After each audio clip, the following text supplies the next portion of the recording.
आणि आपला पक्ष फक्त महाराष्ट्रात नाहीये, म्हणजे सोलापूर जिल्ह्यामध्ये नाहीये, सगळ्या महाराष्ट्राच्या कानाकोपऱ्यामध्ये पक्ष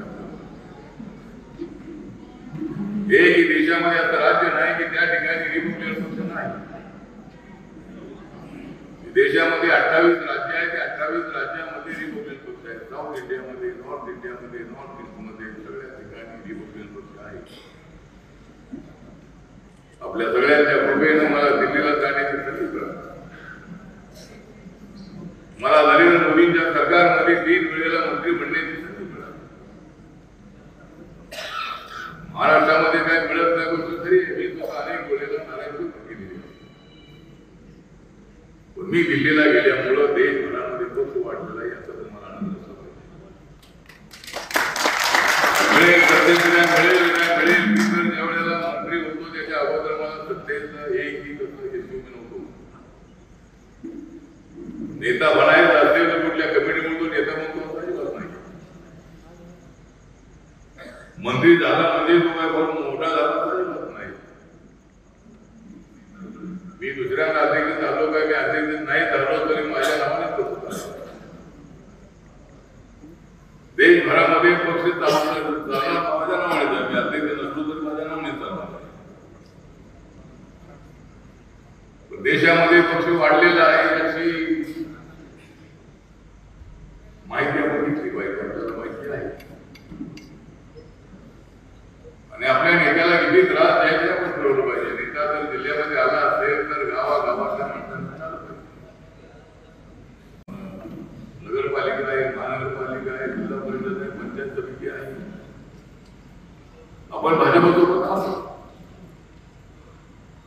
उर्दूवाडीमध्ये तर असं आहे की या ठिकाणी आपण सांगेल तो पक्ष सत्तेवर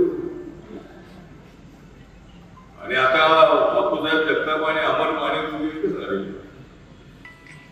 पूर्वी कसं होते मध्यंतरी एकत्र नव्हते, पुन्हा आता एकत्र आलेले आहे. तर इथं आपली ताकद आहे. उर्दूवाडीमध्ये, माढा तालुक्यामध्ये, सोलापूर जिल्ह्यामध्ये आपली ताकद आहे. अशी ताकद असली पाहिजे की जिल्ह्याने माढा तालुक्याचा किंवा कुटुंबवाडीचा जो निवडणुकीचा इतर नगरपालिकेतल्या लोकांनी, जिल्हा परिषदेच्या लोकांनी लक्षात घेतलं पाहिजे.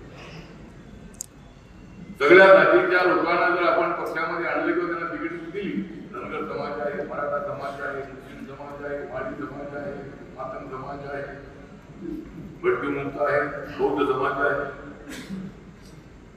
या सगळ्या समाजाला आपण सोबत आणलं. भारतीय जनता पार्टी बरोबर आपली तशी युती आहे. जर झाला गेला नाही तर आपल्याला स्वबळावर लढण्याच्या संबंधामध्ये राजाभाऊ म्हणाले तशी माझी परवानगी आहे.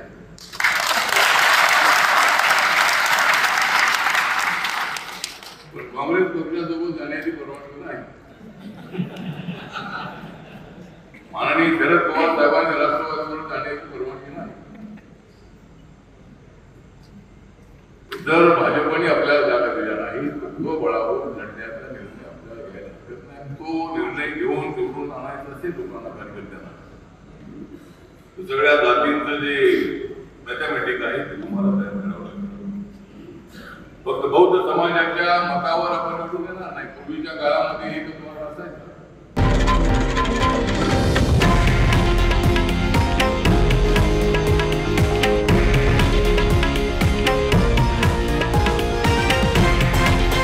हे आहे देशातील नंबर 1 न्यूज नेटवर्क आणि आपण पाहत आहात TV9 मराठी, एकमेव.